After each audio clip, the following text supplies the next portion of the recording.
Well, hello, my friends. Good evening, and thank you very much, as ever, for your company. Now, before I bring on my panel, my marvellous Grimes's Grotto tonight, we have a young lad called Elliott who I met at Reform Party conference who's going to join us for the first time. So be nice, I know you will. And, of course, Chloe Dobbs and Younes will join as normal. Now, my friends, before I actually bring them on and we chew the fat, later on we're going to be discussing with Ben Habib, Nigel Farage's comments on Islam and whether or not that was acquiescence and actually if actually that was the right strategy to pursue. Ben has got some very forthright views on that. And we'll chew the fat on the farms that took place in the protests in London, the heart of Whitehall, last night and throughout yesterday. And Ben has some harsh words to say about that as well. He actually calls for direct action. I don't know what you at home think about that. But please share and subscribe and like this stream because it really does help get our voices out there. We aren't funded by big, massive corporations or whatever else like all the other live streams and podcasts out there. We do this on our own, so it really does mean a lot to have your support and for you to tune in every single week at 8 o'clock. Right, I've got this hat on for a reason, my friends, not just because I still can't get down off cloud nine, but because I think it's important to actually talk about what MAGA could mean for Britain. And here's my thoughts on that, my friends. Tell me what you think about what I've got to say here in those comment sections.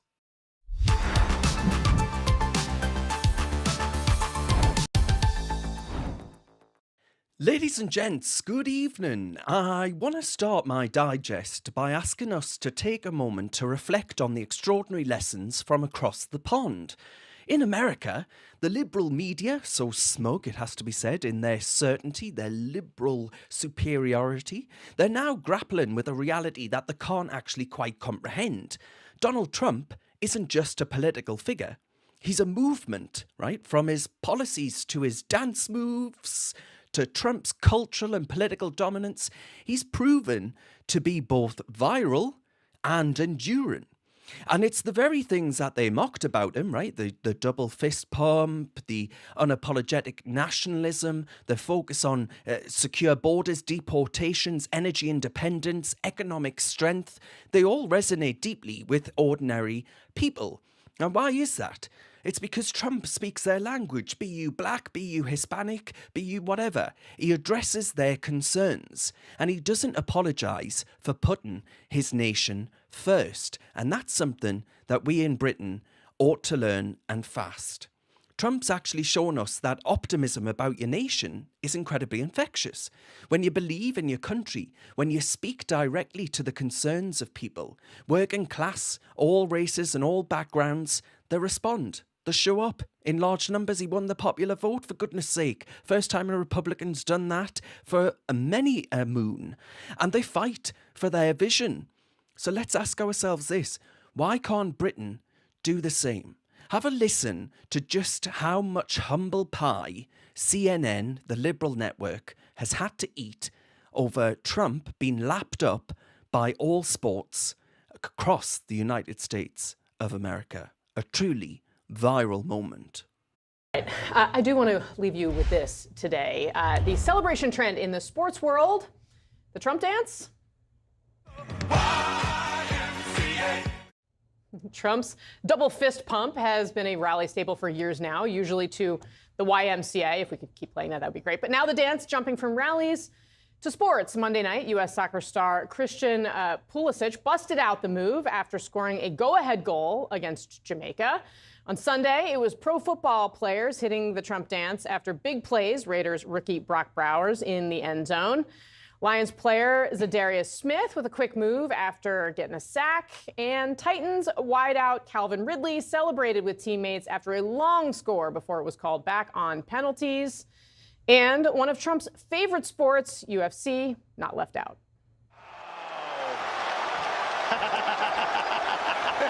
He did the Trump dance. That was UFC champ John Jones hitting the dance after knocking out his opponent while Trump watched from the front row at Madison Square Garden this weekend. Jones took his celebration next level. He handed the champion belt to Trump for the photo op after his win.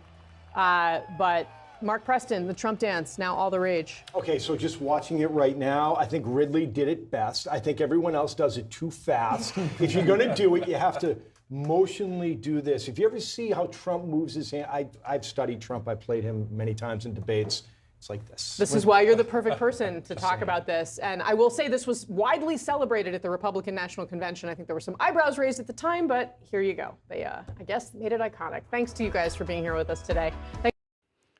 They made it iconic, and boy, oh boy, did they. And that's from CNN, who have done more to destroy and denigrate Donald J. Trump's reputation than anybody else. They hate the man with every fibre of their morally superior, supposedly, beings. And I tell you what, my friends, it's given me great pause for thought, seeing that optimism, seeing those viral moments, seeing the American heart beat for Trump. You know, every man and woman watching these sports, cheering on this dance of their leader who's given them such hope and optimism. And it got me thinking about the United Kingdom.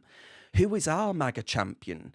And whoever it may well be, I think you'll all agree with me that the best opportunity that we have right now is through Nigel Farage, of course himself, a big proponent of MAGA and a big proponent of Donald J. Trump. Very good friends with him. He was at Mar-a-Lago on election night, Trump's residence in Florida, celebrating that win, that phenomenal win against Kamala Harris. So it's a golden opportunity, surely, for Britain as well, to put forward that optimism, that viralness that Donald J. Trump has, because Nigel, to a smaller extent, but certainly it's there, is the same. Because Nigel is actually, when you look at public polling, more popular with young people than anyone else, right? Certainly Sir Keir Starmer at the minute. Nigel is up there with the best. So here at home, we've got a perfect opportunity to actually reshape the political landscape, right? Labour's basking in its temporary glory. The Conservatives are floundering under new leadership. And Reform has a chance to deliver a bold message of hope, pride and national renewal.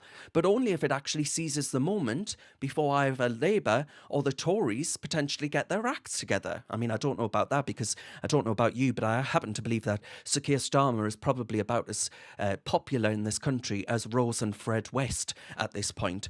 But anyway, what can we take from Trump's success, right? Never underestimate the power of speaking plainly. Trump doesn't mince his words, and he doesn't win hearts and minds with policy minutiae or technocratic waffle. He won with clear, unflinching commitments. Secure the border, bring back jobs, stop America's decline. Britain is crying out for the same clarity. We need to stop with the pandering and prevaricating. It's time to actually focus on issues that matter to ordinary Brits, whether it's controlling illegal migration, actually having a healthcare system that works, or rebuilding national pride instead of seeking to denigrate and destroy it. Trump reminded America the importance of identity. For too long in this country, our elites have waged a cultural war on national identity. From tearing down statues to rewriting history curriculums to waxing lyrical about reparations, Britain should not be ashamed of itself like it is today. Trump's shown that people don't respond to that shame. They respond to pride. So Reform has the chance to actually champion Britain, not as an apology to her, an unending one it seems, but as a nation worth saving. It's actually time to celebrate our history, not erase it. Time to champion our shared values, not fragment them through multiculturalism, sectarianism, and all these other things. In Trump's America, the working class rallied around a leader who saw them. They felt seen for the first time. I think I experienced that during Brexit. But have we followed through on that moment? Trump promised to fight for them, and he delivered. In Britain, we've got the same demographic absolutely crying out for representation. They're sick of the pandering to niche woke causes. They're sick of seeing illegal immigration out of control while ordinary families struggle to make ends meet. And they're tired of being told that they're the problem for daring to question the status quo. Reform have to take that mantle. They have to become the unapologetic champion of Britain's working class. We don't need 100 focus groups to actually tell people what they want. They want action. They want jobs. They want a say in their future. And above all, they want to feel that their leaders actually have their backs and not some foreign country's back. Trump's America First agenda is a model that we can adopt here. We need Britain to actually be able to put itself back to greatness. That means secure borders, not open door chaos. It means economic self-sufficiency, not selling off our industries to net zero or the highest bidder. It means putting ordinary British people, not the woke elite, at the heart of our political priorities. Energy independence is a massive one. You probably hear me wax lyrical about it all the time. We have vast resource, yet we're crippled by an eco agenda that hits our farmers and others, sacrificing British prosperity for global virtue signalling, whilst China burns more sodden coal than the likes of China.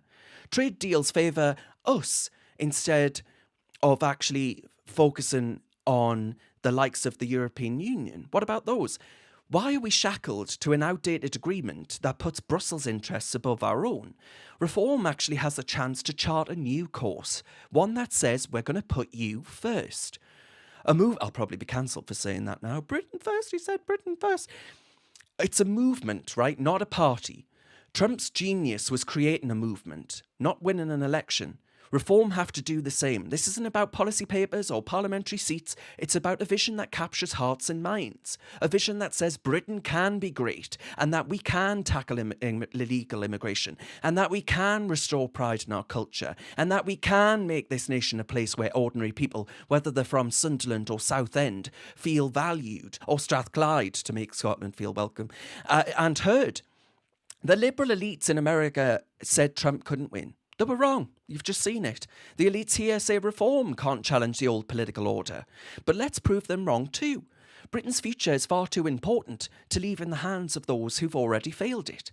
Reform has a once-in-a-generation opportunity to show that hope, pride and strength and a little bit of fun can actually win. Let's not waste that. Let's make Britain great again. Well, that's my thoughts on the revolution that we need. And revolution isn't something that comes naturally to Britain, but I think you'll all agree that we need it more than ever right now. I think the protests that took place yesterday are going to be few and far between. I think actually that there needs to be more action like this. Listen, we're going to get the thoughts. I know you're all asking. Someone just commented saying, get Ben Habib on. Who's this? Get him off. Excuse me. Thank you very much. Ben Habib will be coming, I promise. I promise. He's waiting in the wings. He'll be there. He'll be here. We're going to discuss farming with him. We're going to discuss net zero with him. We're going to discuss Farage with him. He's going to be critical of Farage and actually agree with some of the sentiment that's coming from you in the comment section. So had your horses, as we say up north. Right. I want to introduce my panel now. We've got Elliott Curry, who is a student who I met at a Reform Party conference this year. And he was brilliant, very impressive, and I can't wait to hear what he has to say about reform. And, of course, I've got Chloe and Younes, as ever, who you'll see if you're a subscriber to this channel. If you're not a subscriber to this channel, where you been? Right, let's introduce the panel, shall we? Enough of my gob.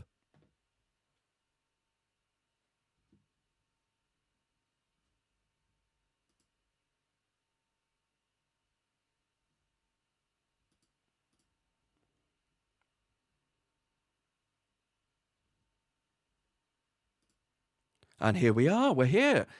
Yoo-hoo. Now, guys and gals, good evening. Thank you very much for your company. I haven't introduced anyone. That would be a start, wouldn't it? Hang on, I'm having some tech hiccups here. There we are. There you are. That's better. Right, anywho. I'm sat there like a lemon waiting for a shot to fire. Okay, fine. I'll tell you what. I'll do that again. Let's introduce my panel.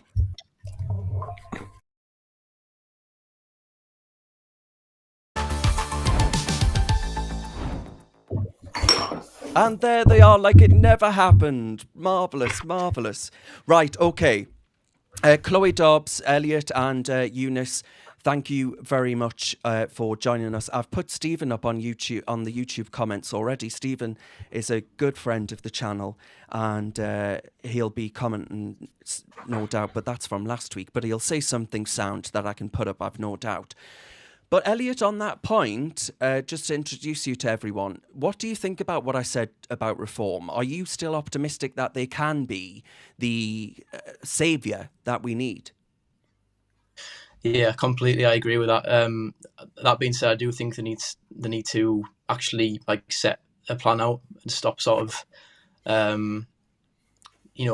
making certain contradictory statements. We've seen Nigel recently sort of try to appease certain voter groups, and I think that could backfire because, like you said, you have to win the working class over, and we've seen that in America. We've seen that all across Europe recently as well. And I think that's where they can actually push and like win loads of votes off Labour, who are no longer the party of the working class. We'll discuss this more later, that exact theme. But Younes, I wonder, do you actually think that given the size of the Muslim vote in Britain, if you consider that there's a population of 4 million and it's growing at a rate of knots, Nigel says it's growing at 75% every single year, that actually it would be a fool's errand. You can't win an election without them soon. Well, look at Zia Youssef. The last time I checked, he was a Muslim, and he's the main sponsor. I think he's the chairman now as well. Yeah. Yeah. So I just think the Muslim population, yes, it's exploding, and it's because of a lot of asylum seekers coming from all over the world. But at the same time, we have to encourage people to adapt to the British way of life, but also not to vote on sectarian lines. And that's the issue. You can't be just voting because someone is black or a woman or a Muslim. And unfortunately, it's the left that always preys on these type of people. They're the ones that try to play identity politics. And we have to teach people, like, look, it's in your own self-benefit if you vote for reform. Why? We're going to have better trade deals. We're going to have better social policy. We're going to have freedom of speech. Do you really want your freedoms taken away from you? And unfortunately, but look at Trump, for example. Yeah, people were saying he's Islamophobic like 8 years ago when he introduced the Muslim ban. And now we have the biggest Islamic community in America, which was in Michigan. Can people hear me, by the way? Yeah. Can you hear me? Yeah. Oh, you can all hear me. Okay, because yes. So basically, the Muslim community in America, in Michigan, they endorsed Donald Trump in the last election. And that's the biggest group of Islam, because Michigan has got the biggest Muslim population in all of America. So if it can happen to Trump, it can happen to anyone. And look, at the end of the day, people, the main thing that swings votes is economics. Yeah. Now people are getting poorer, the rents are going up, inflation, and all these other issues we have. Over time, people are going to realize that it's just not worth it. They should vote for reform. Chloe, I mean, are you still optimistic? Because I mean, have you been impressed by what the new leader of the recently new leader of the opposition, Kemi? I nearly said Sir Kemi Badenoch. I'm used to saying Sir Keir Starmer. What Kemi Badenoch has done so far. I know it's very, very early days, but are you minded to say that actually there could be a conservative resurgence, or is reform still the hope? I think that reform absolutely is still the hope. They've got the momentum. Yes, Kemi Badenoch looks very fiery at PMQs, and I'm sure that there will be some people who defected to reform at this general election, but they're impressed by Kemi and they might go back. But I think on the whole, reform are the ones making waves. I think that, any party is going to have the odd PR hiccup. I personally think that what Nigel said has been, sort of spun out of control a bit, but we've had moments where Nigel's comments have been spun, but he's still come out strong at the end of it and people forget about it. I mean, remember what happened with the Putin stuff. He talks about why the war started, just states some facts, and then everyone says that he's a Putin sympathizer, he's cozying up to Putin. But still, people in swaves are moving to reform. That did not put people off reform, generally speaking. There have been issues, as Elliott says, where they're not completely organised and they're not always sure exactly what their party line is. So, for example, on their policy on how you deal with the small boats, we saw different people in the party doing media rounds saying sort of slightly different things about how you would stop them. You can say that again. And yeah. So But they are getting more organised. I think Younes makes an important point that Zia Yusuf is the chairman and he is a Muslim, and he, Nigel Farage probably spending time around him. That's probably softened him a little bit, and Zia will probably be making the case with his words and by example that there are Muslims who are educated, who are businessmen, who do not cause any trouble at all. And if you look at places like Dubai and whatnot, you've got people who are Muslim, but the ones that are entrepreneurs, that are well educated, they do not go to the extreme end of the religion. So I think Nigel probably will have picked that up from Zia, and I think it's not, it's just a fact to state that the Muslim population is growing. They have way more children than us Brits who have a declining birth rate. To be honest, he may reduce the growth of Islam slightly. Maybe that's possible, but you're never going to wipe it out. You can voice concerns about it, but you have to. If you don't have any of their votes, I think you will be in some trouble. So I don't think it was a terrible point that he made. We certainly but need the thing is, I feel like zero you can only migration defeat now. this with dialogue. You can only defeat this. Look, the Muslims are going to have more kids than us, as Chloe said.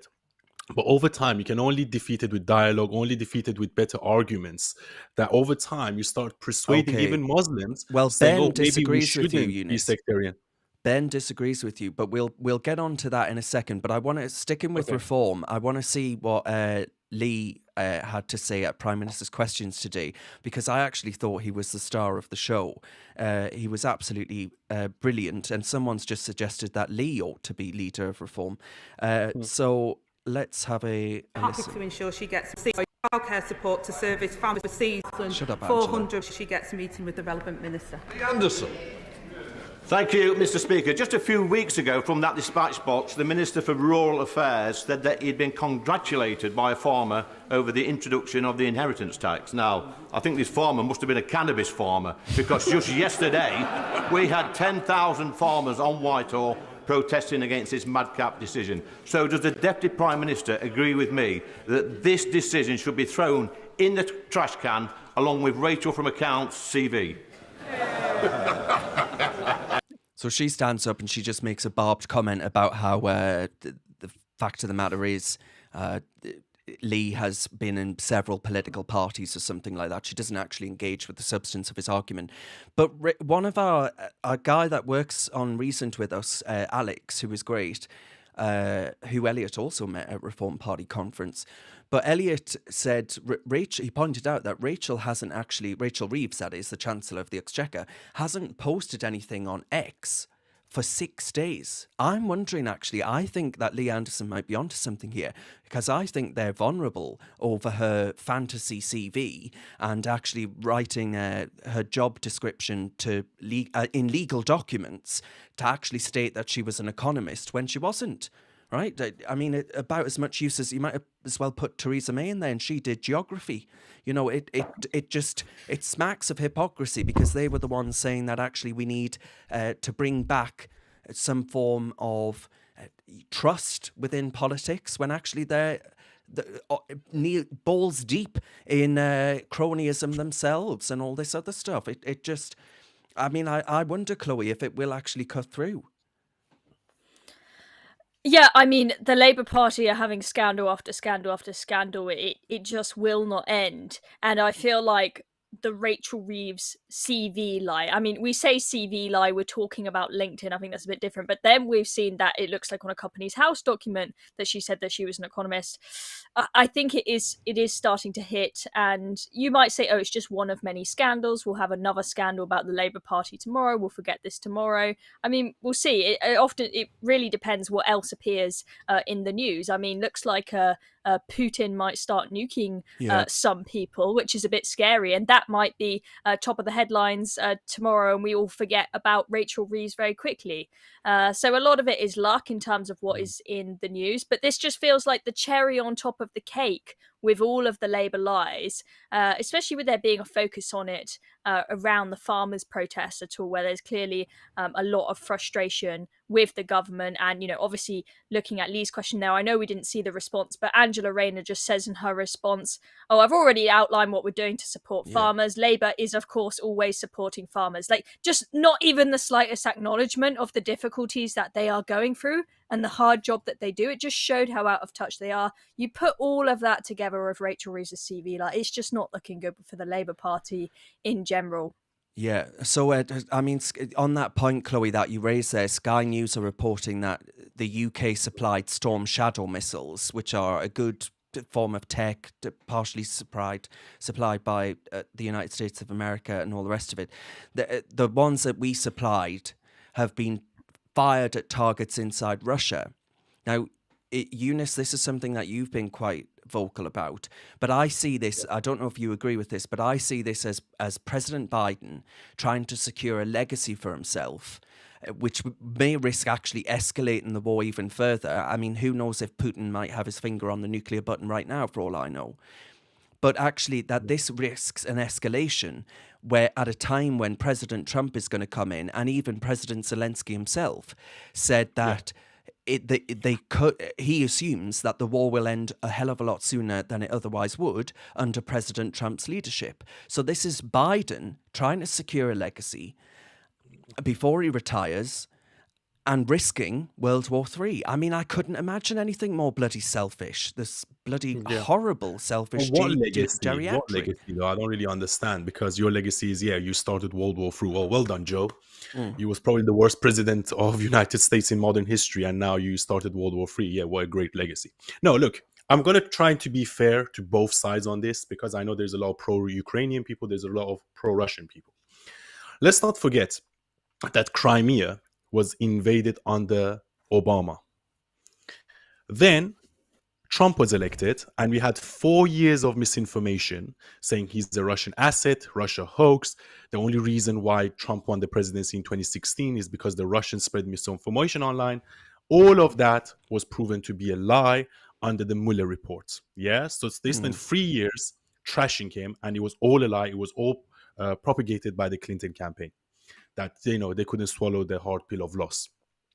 Then in 2020, Biden gets into power, and then after 1.5 years, Putin invades Ukraine. Yeah, what was the reason for that? There's several reasons for that. So this whole idea that Trump was a Russian asset, Putin didn't take an inch of Ukraine under Trump, not an inch. But he attacked Crimea, and part of that is strength and leadership and knowing who is a strong leader and who not to mess with.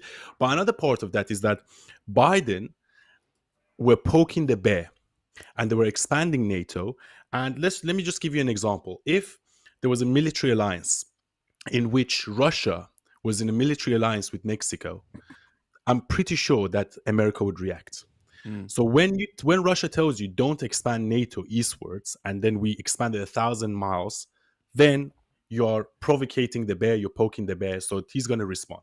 Another part of the story is that, Putin is a tyrant, and he's using all of this as an excuse because he wants to invade Ukraine, because he believes that Ukraine was part of Russia for thousands of years, even under the Soviet Union. And hence why Ukraine has a duty to defend itself. I agree with that. Ukraine does have a duty to defend itself, but why now? Why are you escalating the war now? Like, you're going to be out in a month. Why didn't you do this 2 years ago? That's exactly why. Why didn't you, okay, fine, Ukraine, you want Ukraine to defend itself? Why didn't you do this 2 years ago? And look, this is the final point I'm going to make. You cannot win a war with Russia. Why? Because Russia is militarily very strong, and also they supply the gas into Europe. The reason why Putin attacked Ukraine in the first place is because Nord Stream 2, which is a gas pipeline that goes from Russia to Europe, was reinstated by Biden.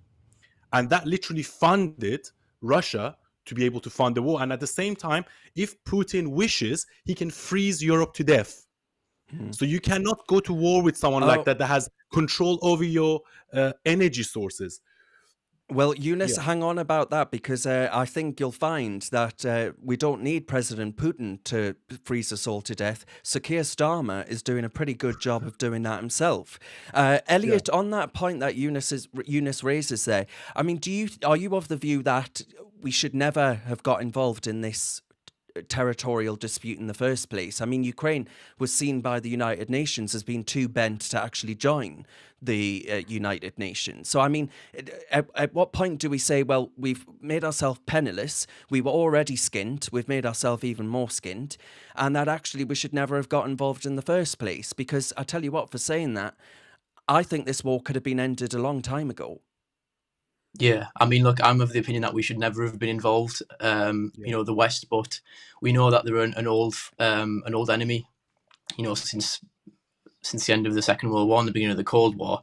And for me, that's all this is about. This is all about just the West and NATO trying to get the upper hand on Russia. And there's lives that are at stake now. If there's World War III kicking off, yes, people are saying NATO is stronger than Russia, even with the military aspect, but there still could be millions of lives lost. And at the end of the day, what is it for? It's not anything that's going to threaten us. I don't think Russia would ever think about threatening America or Western Europe. And yeah, like you said with Ukraine, that they were too crooked to get into the NATO and EU. Yes, the most corrupt country in the world from a top level. Well, so I don't really understand why we're getting involved with it, to be honest. Yeah, Dave on YouTube says it's nothing to do with Biden. I'm pointing at Chloe. Dave says it's nothing to do with Biden. He hasn't made his decision in 4 years, which is probably a pretty fair point. But then Paul on X says Biden blew Nord Stream up. That's why our energy is expensive. Well, Paul, I don't know if that's true. I mean, maybe it is, maybe it isn't. It certainly seems Trump like it was could the have one been. that blew it up, actually. Yeah. Well, yeah. So good point, Younes. But actually, the fact of the matter is that should be totally irrelevant to us. We shouldn't be energy independent on foreign states. We shouldn't be energy dependent. We should be energy independent, but we shouldn't rely on unreliable renewables as well, right? That's the bizarre position that our so-called leaders have dragged us into.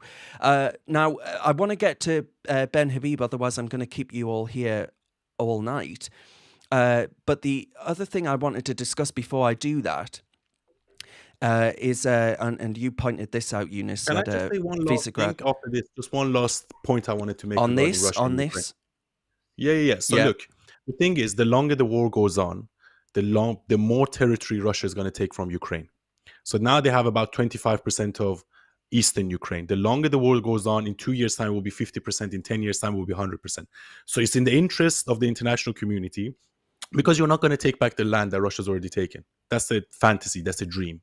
Putin doesn't spend billions and hundreds of thousands of soldiers to give back the land after 4 years of war or 2 years of war, whatever it may be. So the best way to go forward is to just sacrifice that piece of land. I mean, that's the only way I see this war ending. Putin's not going to give back the land. Give the 25% to him and say, okay, you don't come past this line. You take the 25%, but then we make some sort of military engagement that if you come again into Ukraine, we will attack you really hard. That's all I'm going to say, because it's not worth it for the whole world to get into World War III just because of 25% of Ukrainian land, which is actually majority Russian speaking. Let's not forget. That part of the land is majority ethnically Russian. And if they had a free and fair election, I think even then they would still win. And we toppled the democratic government. That's the last point I wanted to make. We toppled a democratically elected government that was pro-Russia. We replaced it with a pro-European one. And then that was the reason that Putin went into Crimea in the first place. So again, let's just all agree. Western influence, toppling democratically elected governments and then getting us into wars. The West needs to focus on its own bloody problems, which are adding up like you wouldn't bloody believe. Right, I want to talk to you about this advert because it's really got me animated. When I think of Chloe gets angry with me if I start a topic without actually going to the next scene.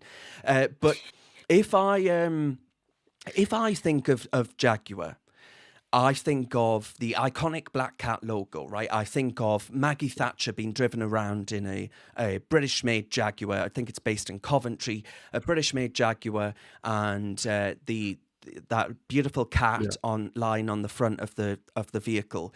And I look at it and I think, wow, that they are iconic cars. I love them to pieces. I think that's great. I want more of that. That's what Britain should be about if we hadn't killed our manufacturing base to either send it overseas or to make it inordinately expensive in this country thanks to energy. But Jaguar have said what we're going to do is we're going to take that brand, that Darren Grimes and millions of others think is iconic and beautiful and aspirational as a product, as a British brand. And what we're going to do is we're going to make it so woke that it looks like it's just come off of a Kamala Harris stage and decided to have one of their $1 billion spend in advisors and all the rest of it to design a logo for Jaguar and to ensure that the British public that want to back a brand like Jaguar look at it now and think of it as a, frankly, fucking woke joke. This is their advert, and it honestly, when I saw it yesterday, I thought, someone's taking the piss here. This isn't true. What branding expert have they hired? At this juncture, I'm starting to think that they've hired Owen Sodden-Jones to advise them on their brand identity, because it does not make sense to me. But anyway, this is their advert.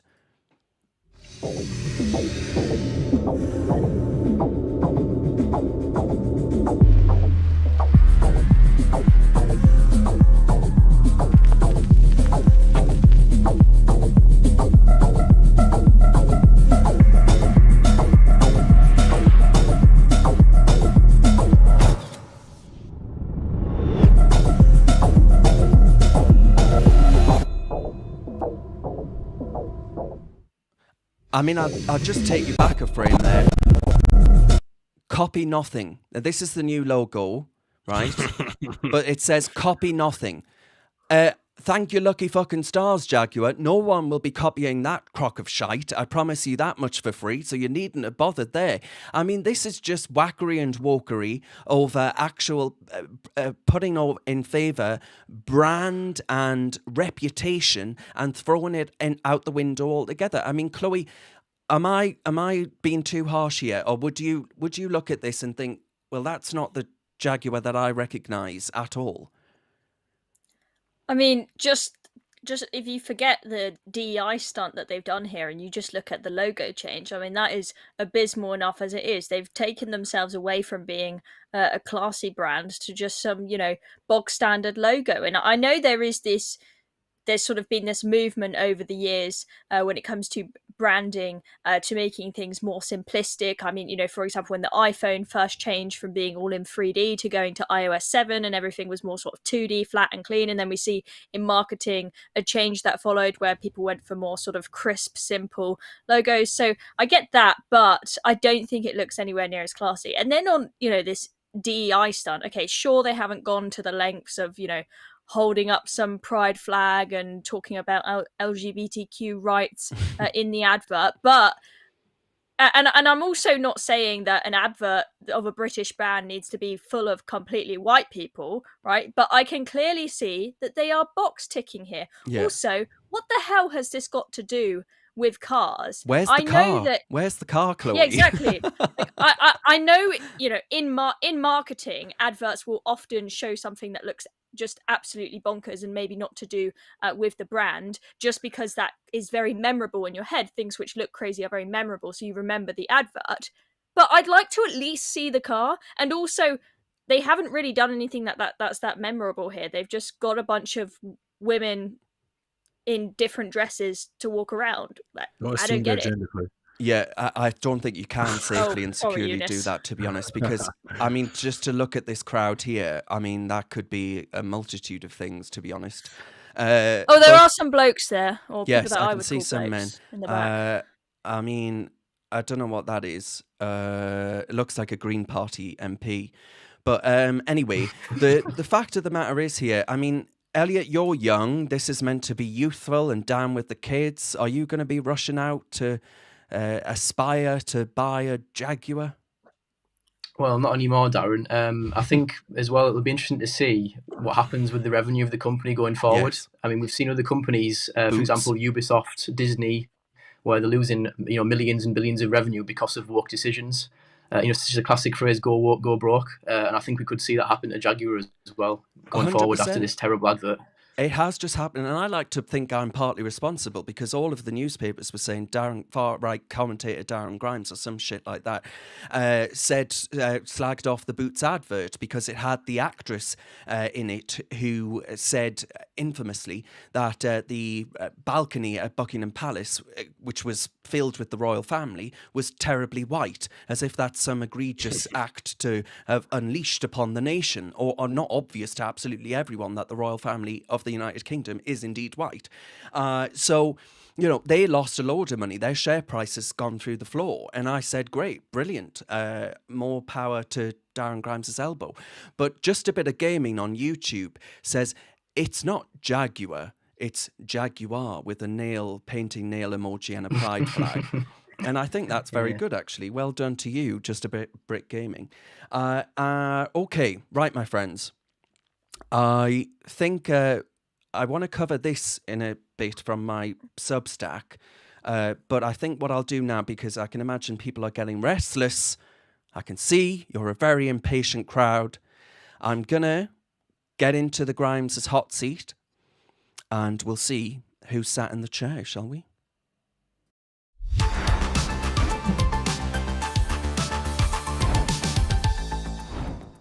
Yes, indeedy, my friends, it's time for the hot seat. Reasons hot seat. Who have we got in that hot seat tonight? Well, it's none other than a businessman, someone who was the former deputy chairman, some might say the best, of Reform UK, and a man who actually, I would argue, gives a lot of us a hope and actually enables the rest of us to not feel like we're going crazy, because he is such a beacon of common sense. He's incredibly outspoken, but I mean that as a compliment, not in a negative way. He's outspoken in a way in which the BBC wouldn't like, shall we say. But here at Reasoned UK, we very much do like it, my friends. Yes, indeed, I'm joined by the one and only Ben Habib. Ben, thank you very much for giving up your time to be with me this evening. Not at all. Thank you, Darren. What a gorgeous intro. I mean, I'll pay you afterwards. Absolutely. Now, Ben, because we're not on the beautiful platform that is GB News, we can say whatever the hell we want, and I don't have to provide balance or be regulated by Ofcom. Isn't that marvellous? But Ben, I want to actually ask you about what you got up to yesterday. Now, before anyone asks, I haven't been sneaking through your diary. I saw that you were at the farming protest yesterday. I mean, first of all, Ben, I have to ask you about the size of it. Sly News said that there were only hundreds there. I mean, is that your interpretation of the size of the protest? I couldn't see the entire crowd because, you know, it's a peculiar thing. When you go to Whitehall, somehow the police always manage to constrain the crowd. I don't know whether you felt that, but I just couldn't move around very easily. I would guess there were somewhere between 10 and 12, 13,000 people there. Just looking at the crowd myself, it was certainly a hell of a lot more than hundreds. I couldn't move, you know, for lack of space. So, no, it was definitely crowded. But I wish the police wouldn't put barricades up every single place, you know, so you could just mingle a bit more easily. Well, they don't do that, though, for certain protests, though, Ben, right? If the Palestinian protesters are out and about, they don't feel the need to kettle them in like they did yesterday or like they do at other rallies. I mean, for example, they said that they had reported tractors who had gone beyond the barriers of which you speak. My argument was, well, I tell you what, maybe the tractors ought to have flown Palestinian flags and shouted obscenities about Jews, and then maybe the police would have turned a blind eye. Yeah, probably. Right. But Ben, I mean, it was a kind of quintessentially British day, funny enough, I thought yesterday. You know, people turning up in their wellies, their barbers, their shooting jackets, caps on. The weather suited precisely the day. It was a miserable, cold sort of day that you might expect in the country at a 5 a.m. wake-up call to go and milk the cows or, you know, that sort of thing. And the pavements were also covered in muck. I don't know how that happened, but it really felt like you were in the country in Whitehall yesterday. And everyone was what? No easy feat, but everyone was polite, kind. You know, there was no far right that I could see. I tried to find the far right. I looked in the mirror a few times, but I discounted that image. No, it's just a great little get together, I think. And the message, I hope, got through. It did make the front page of the FT today, which I was pleased to see. Yes, I mean that on that point then you describe it as being a quintessentially British protest, right? You know, farmers out in their wellies bringing the countryside to the beating heart of British power. You know, Whitehall with more diversity and inclusion managers dotted around the place than anywhere else per head of population. But I wonder if you have any agreement with what these farmers had to say on ITV yesterday. We can bring our tractors out on the motorway. This is the final straw. The simple matter of the fact is that farming is not profitable enough to pay the family farm tax. The government doesn't feel like it's backing down. Do you think farmers are going to back down? We won't back down on this. Close it down if that's what it takes. And would you consider that if the government doesn't listen? Sure we would. We could bring it down because we could stop taking all the cattle to market. We don't want to do that. We don't want to do that at all. This will mean farms up and down the country have to close. Farmers will be driven off the land. The farmers' kids work all their life for a pittance just to expect to have the farm at the end of the day, and now Starmer's trying to take it away. The government just simply showed it doesn't understand how food is produced in the countryside. Labour governments have been screwing us for years. There's no farmers, there's no food. There's thousands of farmers here today. Do you think you can sum up how farmers feel? Gutted, almost depressed, you know, the fact that people are losing family members because of what's going on. Just betrayed, I think is the only word for it. Betrayed by the government. Rejected by the government. What do you say to Labour ministers who say most farmers aren't going to be hit by these changes? I don't want to say anything too rude on telly, but absolute codswallop. I mean, Ben, the man that got me was this man here, when you could hear his voice break and say, you know, all that we want to do is hand over our farms to our next generation. That inheritance that Labour finds so uniquely evil, you know, the idea of inherited so-called wealth, which isn't wealth, because as you well know, you know, having a multi-million-pound farm doesn't make you a multi-millionaire, right? Because the land itself might be worth that, but actually the work upon it ain't worth that. And actually you can find in places like Cumbria making minimum wage despite having all this land. So would you argue that actually it needs to go beyond being quintessentially British, and actually there needs to be more action like you saw in France, like you saw in Netherlands, where governments were brought to a standstill, and actually there was wider action than what you saw yesterday? So, I mean, I'd just like to say a couple of things before I get to that, if I may, Darren. And it's this, that farms, you know, this is all in the headlines now because of the inheritance tax changes and bringing them into the inheritance tax net, which will force the breakup of small to medium-sized British farms. And farms have been in the crosshairs of bad government policy for decades. And it starts, as I say, decades ago, when planning policy enabled large supermarkets to develop right across the country at the expense of small shops. And what the large supermarkets did was use the buying power that they have to absolutely screw down farmers on the profit margins that farmers could make. Because if you want to sell to Tesco or Sainsbury and you want the consumer to get the best possible deal, the farmers took the brunt of the pain of that, and their standard of living reduced. Then they had obviously the entire net zero, the burden of the net zero agenda on them, which increases their fertilizer costs, which increases their the cost of their fuel, the cost of harvesting, and so on and so forth. And then on top of that, as you say, minimum wage, actually, you know, they do employ some people on very low wages. Whenever a regulatory burden falls on the employed, that obviously affects farmers. So if they're employing anyone on minimum wage, well, that's just been put up. Employers' national insurance has just been put up. The whole burden of bad government policy for many, many years is falling on farmers.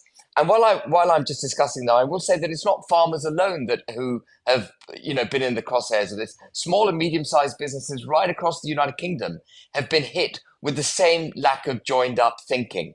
And it is a tough job being a farmer. People don't decide one morning they're going to leave the city of London, give up their massive, well-paid city job, and go and work on a farm. These are generations of people who've done it because they love the land, because it's in their blood. And if we break that patrician form of farming that we have in this country, people who actually enjoy getting up at 5 a.m. in the freezing cold to do what they have to do so that we've got eggs, bread and milk and everything else on our breakfast tables. If we want that to continue, we've got to wake up and understand that actually we've got to take the pressure off our farming industry. One other thing I didn't mention was, of course, this unabated free trade that we've had, the so-called brilliant free trade we've had with the European Union until we left, which also put a huge burden on our farmers, because instead of being able to grow domestic product seasonally as they would wish to do, they had to obey all the cap rules, the Common Agricultural Policy, and we had to import all sorts of nonsense from Europe, which is, when instead we should be doing it domestically.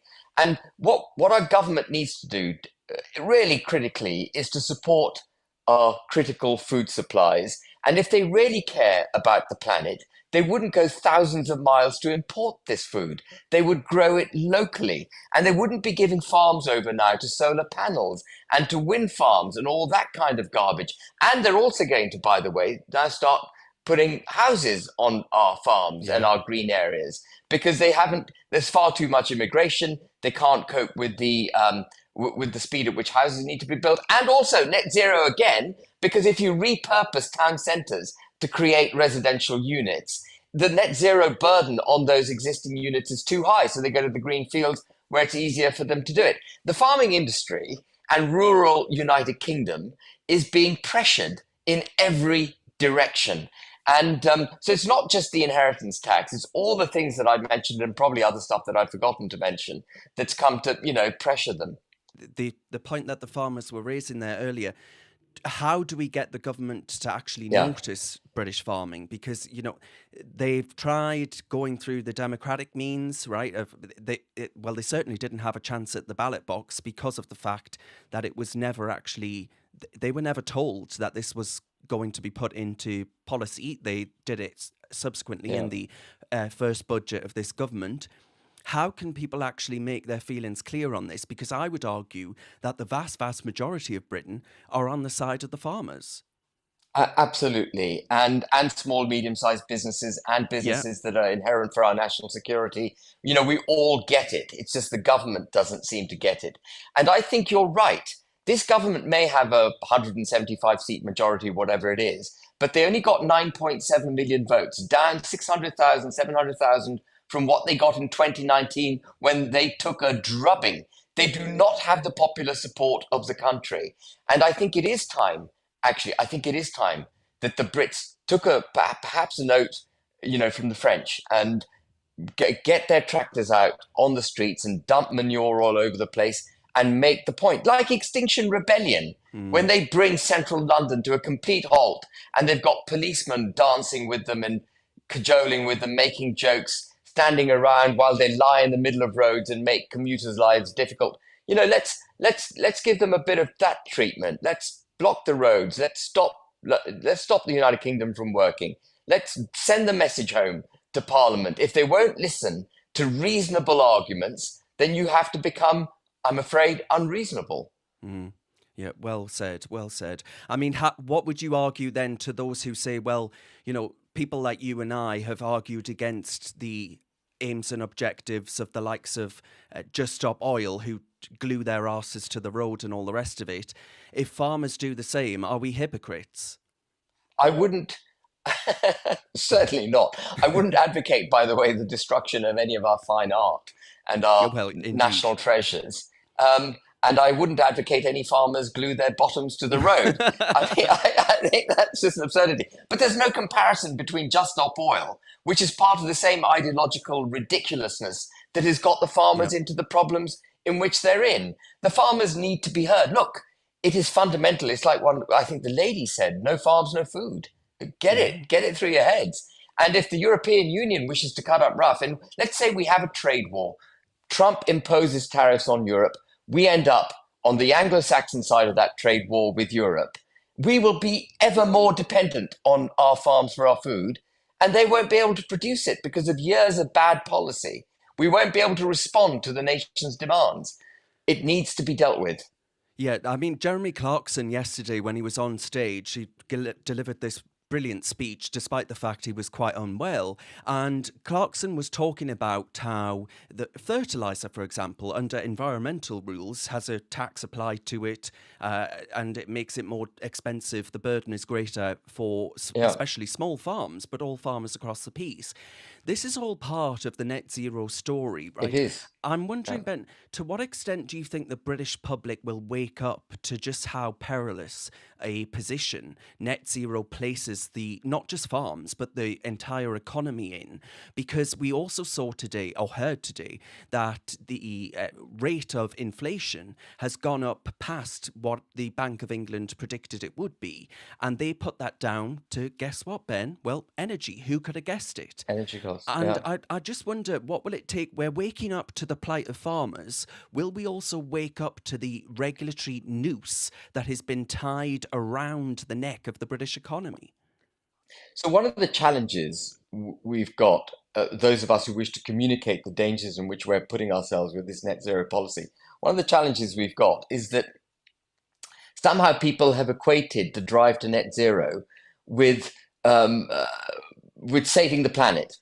And whether or not you believe that man-made climate change is a thing, or whether or not you believe that man-made climate change is going to lead to the planet burning up, is a matter of religion now. You can't even have that debate. And somehow we need to step away from the religion and look at the policy and recognize that the policy is delivering the United Kingdom, which, by the way, produces less than 1% of global carbon emissions, is one of the cleanest countries on the planet, delivering the United Kingdom into manifold problems as it heads towards 2050. And those problems are going to hit us much earlier than 2050. It's the stepping stones that are so damaging.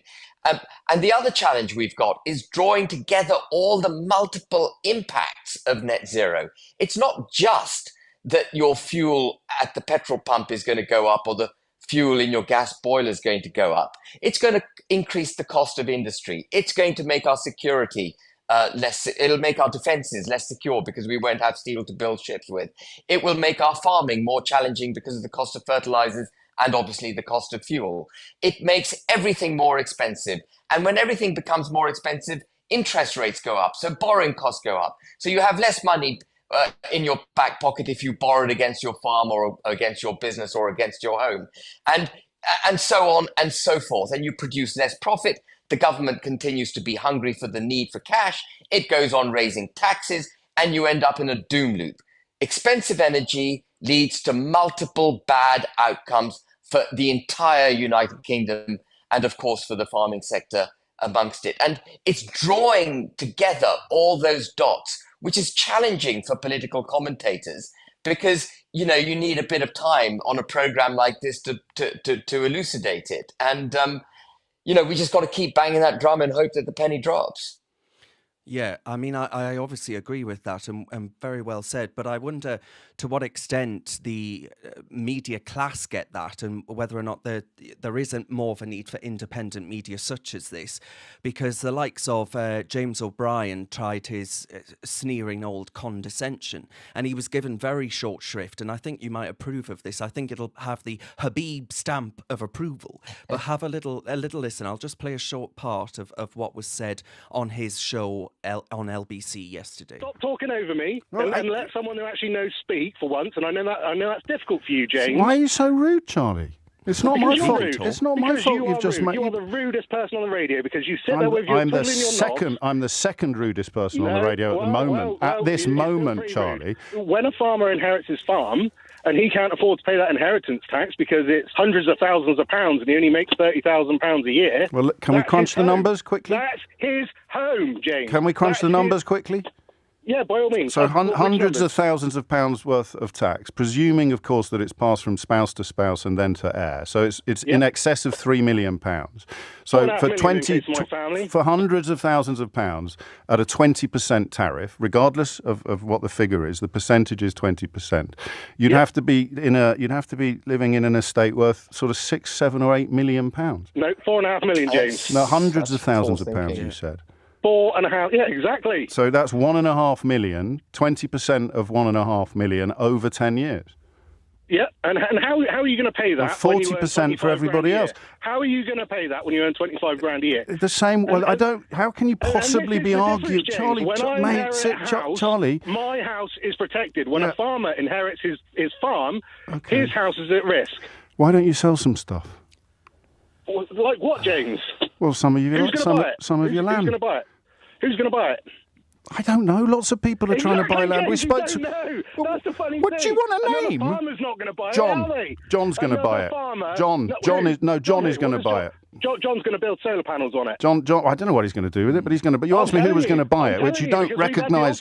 You're shouting at me again. Panels. We've had the offers for wind farms. Well, there you go. Then what are you complaining about?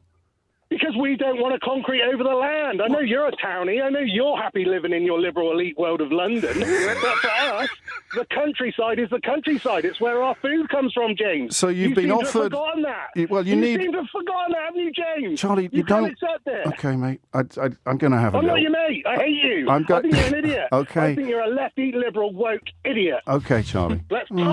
I mean, you get a flavour there of how that conversation goes, Ben. But the fact of the matter is that there is this sneering condescension, right? They all support, despite the fact they come from relatively privileged homes themselves, potentially more privileged than your average farmer, and they argue against private schools, right? They support the taxation of that. They support this taxation on farms, which will lead to the sale of these because they view farms as these wealthy landowners like James Dyson or Jeremy Clarkson, and they support the net zero agenda, wider taxation, all of these things. It's a Marxist hoo-ha, right? They love it. They gobble this stuff up in their privileged homes around their dining tables and talk about how marvellous and progressive they are. And there needs to be alternatives to these things, because that's exactly how the BBC thinks. That's why they were sneering at Jeremy Clarkson yesterday. It's how LBC with James O'Brien thinks. There needs to be other outlets for people not to be talked at like that. And I think it was marvellous to watch him being given both barrels back for a change. Absolutely. I mean, James O'Brien is an idiot.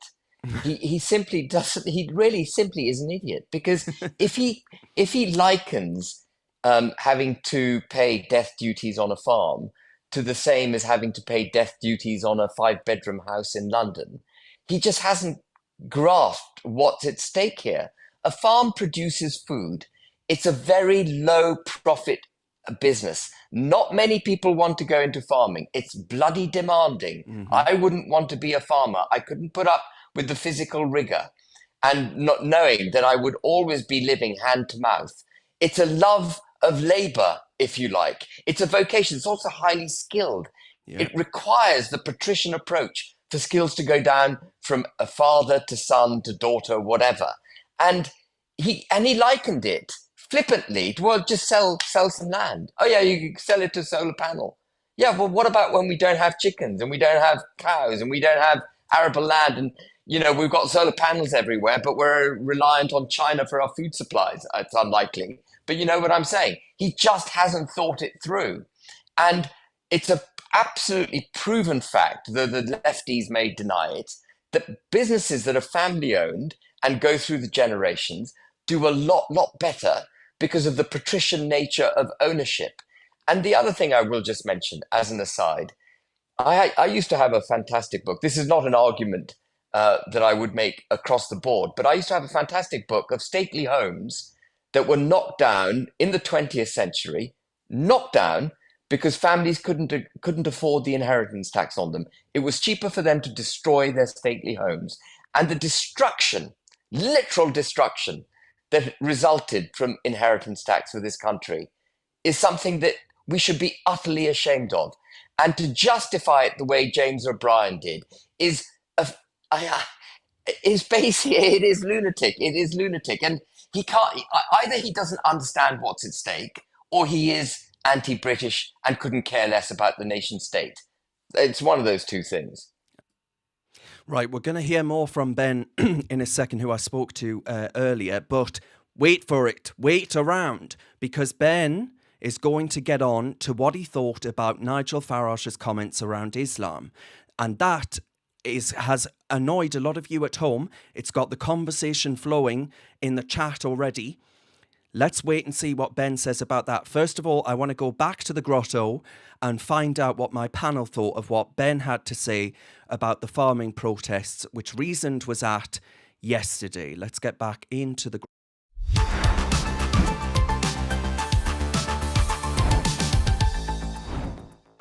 Okay, so I'm still joined by Elliott, Younes and Chloe Dobbs. That is a picture there on your screens of Chloe Dobbs.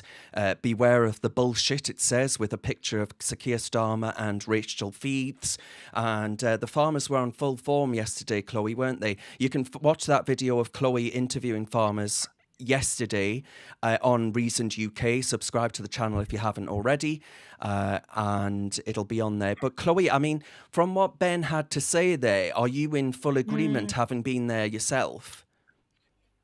I mean, absolutely. I mean, that interview with James O'Brien, I mean, what a fiery caller. I mean, there are so many people that are part of this sort of urban elite that are just completely out of touch, that do think they can just sell off a few fields and it will be all right. And I did, as someone who, I mean, I did grow up in the countryside, but I wasn't a farmer. I don't completely understand it, but I learned so much from speaking to them yesterday, because if you do go out and look at the countryside, you think, oh, I see a bunch of fields that just look like, it's just grass and maybe they're not being used. So I went and I did ask farmers, okay, have you got a bunch of fields that you're not using that you could maybe sell off in order to pay your inheritance tax bill? And most of them, they said, no, like one guy said, I will have to sell off a quarter of my farm if my kids are going to be able to foot the bill for the inheritance tax. But then the farm will not be profitable. It will not be able to survive at all as a business if we sold off that much of our land. So it was really interesting to see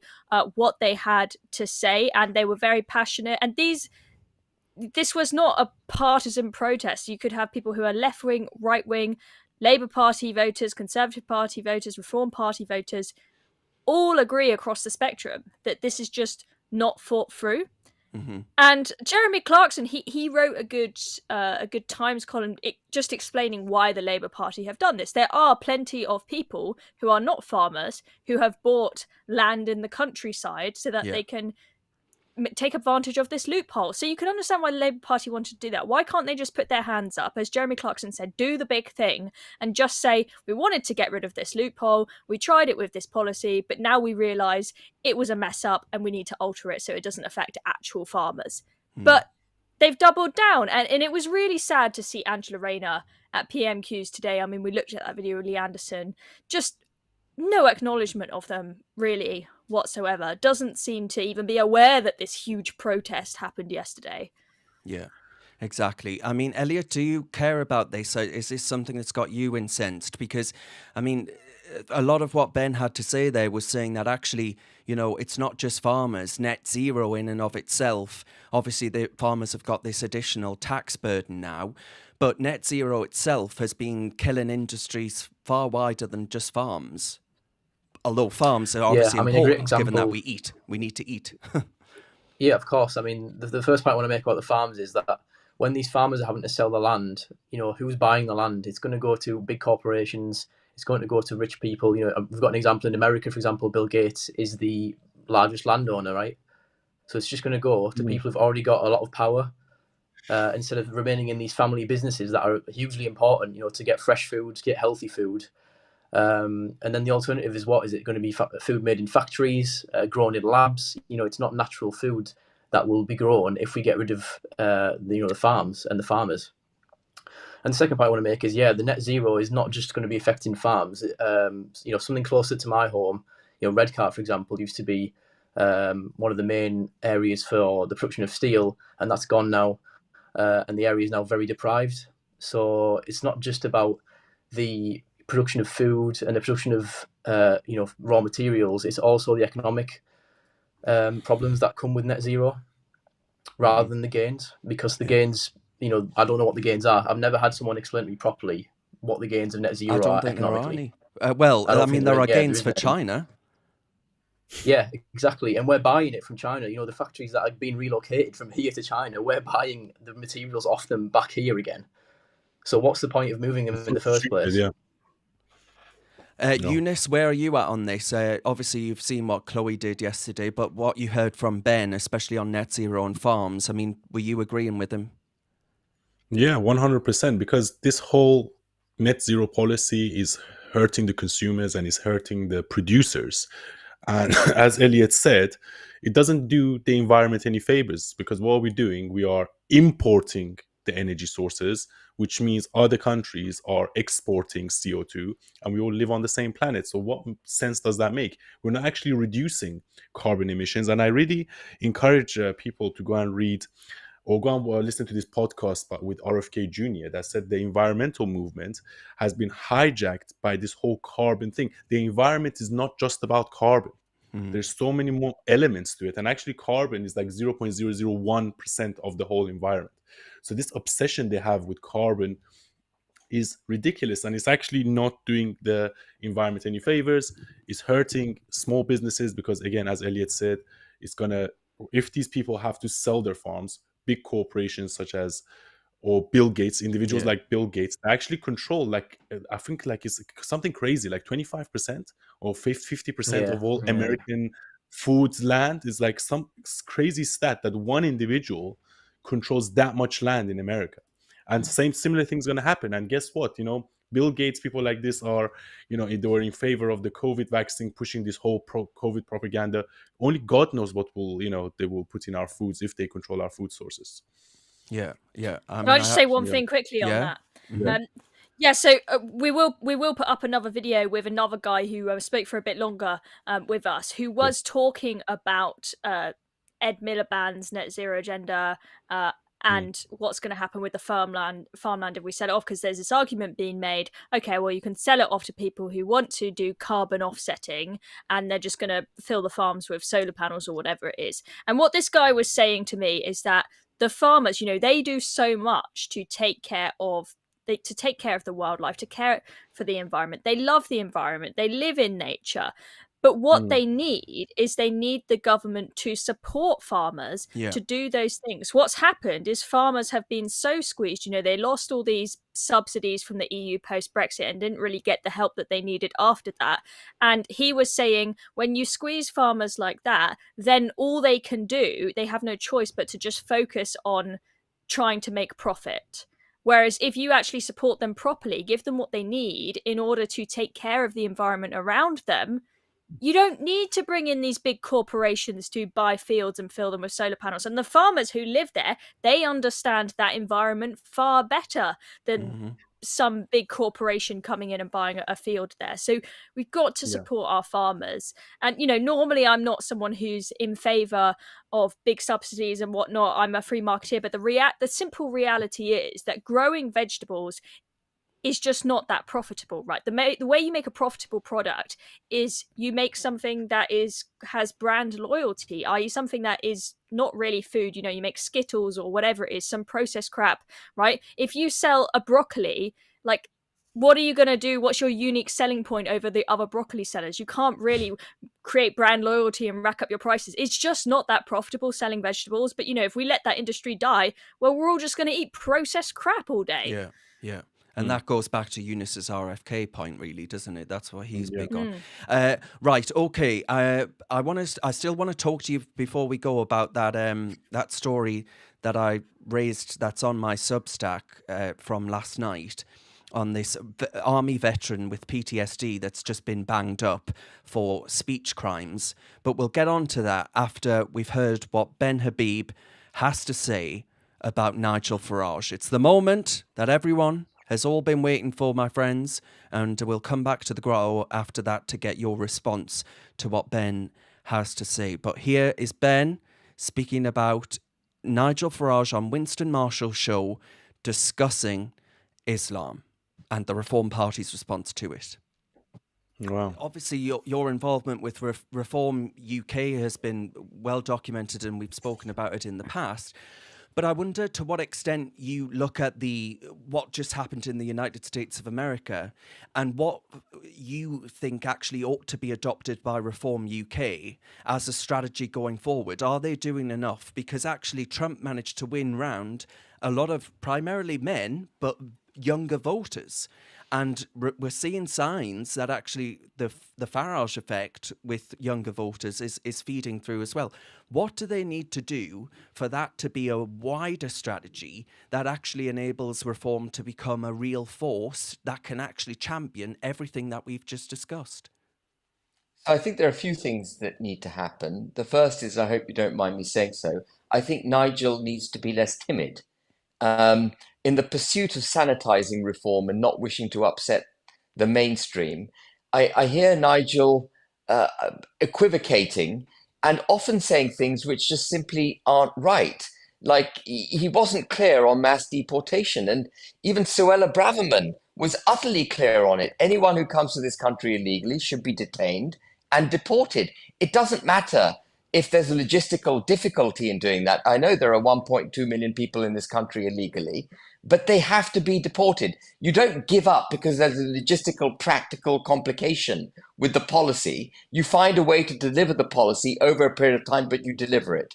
And we should have also policies like Sweden do for repatriation, where you incentivize people to go back to the country from which they came, even if they came here legally. And I think he can be much bolder about it. He needs to be clear on the effects. He said to Steve Edgington that he wasn't too worried about the rapid demographic change in the country. Well, that's the same side. That's another side of the same coin of our culture being denuded, which he said he did care about.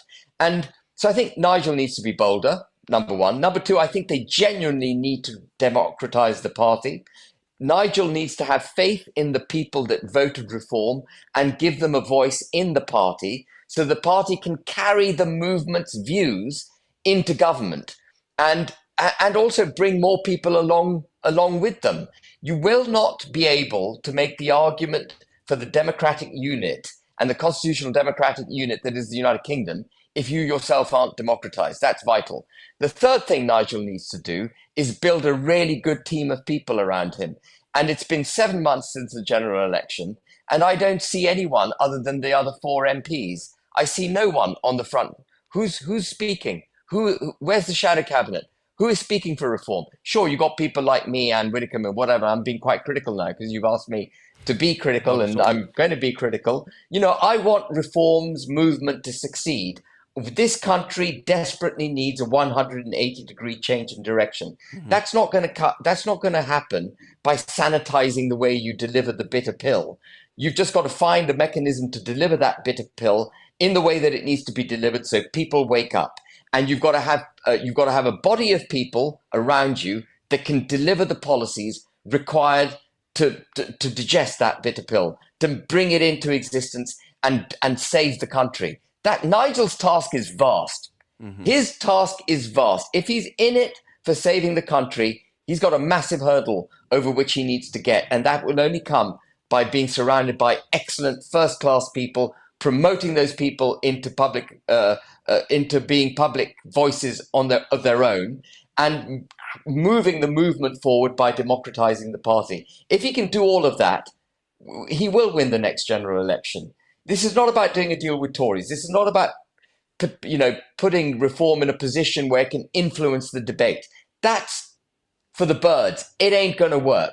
You've got to have a genuine aspiration to be in government, and that requires a hell of a lot of hard work, a hell of a lot of trust in the people that support reform, because you've got to trust them, and then you've got to push them forward and let them do their thing. You should be on the front bench of reform, Darren. You shouldn't. You do what you're doing, but you should be on the front bench of reform. People like you, absolutely. Do you think that, Ben, then there was a lot of criticism I've seen on my social feeds and on Reason's comments and all the rest of it, that actually the comments Farage made last week on Winston Marshall's podcast around what was argued to be an acquiescence to Islam, for example, that got the backs up of a lot of supporters of reform, natural supporters. So, let me be clear. Let me say this, if Nigel's watching. We don't acquiesce to any culture in this country. People say, define British culture. Well, I can define it. I'm not going to do it right now, but I can define British culture. And it is our culture to which people must conform when they come to this country, whether they're Hindu, North African, Syrian, Pakistani, Afghani, whatever it is. It's British culture, and it's British way of living, the British institutions that matter, And we've got to stop multiculturalism. We've got to stop the progressive discrimination in favor of minority ethnicities, religions, ideologies, and so on, to the detriment of the majority. What we've got is liberalism on steroids. Oh, yeah. What the government is saying is that if you're an individual, you want to identify as a dog, you want to do this, you want to do that, you want to live in your community, you want to practice your culture, your beliefs, even if they're antipathetic to the United Kingdom, you are at liberty to do it. In fact, we will protect you and we will promote you and let you do that. No, that can't happen. If you come to this country, you need to swear an oath to king and country. You need to learn English. You need to learn British history, and that needs to be taught through a prism of pride rather than a prism of shame, which is how it's being done at the moment. This whole thing, all this rubbish about white privilege, that has to all be ditched. We need a complete sea change. And Nigel needs to get behind that. It's not about making peace with Islam. It's about making Muslims who live in this country understand that they actually live in an inherently open, culturally Christian country. And they may not be Christians, but they have to accept cultural Christianity. That's what they have to do. Instead of seeking supremacy. Yeah. Instead of seeking supremacy, or even their own silos. Silos are not good. No, because what happens with silo is terrible. You know, you have a Hindu silo, you have a Sunni silo, you have a Shia silo, you have a Wahhabi silo, you might have a Sufi silo. You may recognize some or none of the sects of Islam that I'm referring to. But it's not just Islam in one uniform thing either. You know, the Sunnis don't get on with the Shias that much, and the Shias don't get on with the Sunnis that much. And Wahhabi Muslims don't get on with anyone other than Wahhabi Muslims because they're a fundamentalist form of Islam. Now, if you have people in this country of any ideology that's different to ours, they've got to learn to be the way we are, which is tolerant, integrated, and basically culturally Christian at heart. That welcoming. The reason one of the reasons we've been such a successful country is because Christianity understood that it basically had to vacate the space of state, vacate politics, and let secular governance get on with itself. But there's a kind of patrician cultural Christianity that wraps itself round all of us. And that wrapper must not be removed. So that's what Ben had to say there on the state of, the nation, but also the state of reform, their structure, but also their stance on particular issues. He tears apart multiculturalism there and says that it hasn't worked and that actually it's led to a ghettoisation, which I would wholeheartedly agree with.